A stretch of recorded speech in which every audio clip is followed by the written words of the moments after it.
Kas yra sintaksiniai ryšiai? Pradėkime nuo to, kad kalboje viskas vyksta taip, kaip ir realiame gyvenime. Tarp žodžių klostosi įvairiopi santykiai. Vieni žodžiai užima aukštesnę poziciją nei kiti ir panašiai.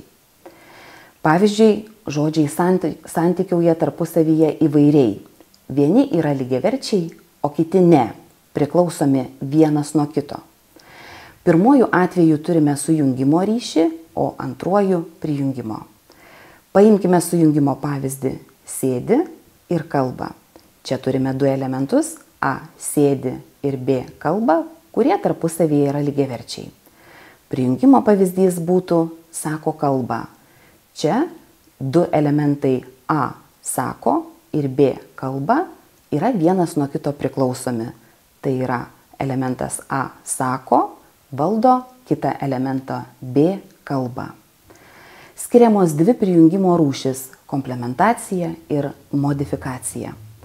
Komplementacija yra tada, kai žodis reikalauja būtinųjų elementų sakinyje, o modifikacija, kai prijungiami nebūtinieji elementai. Imkime tą patį pavyzdį – sako kalba.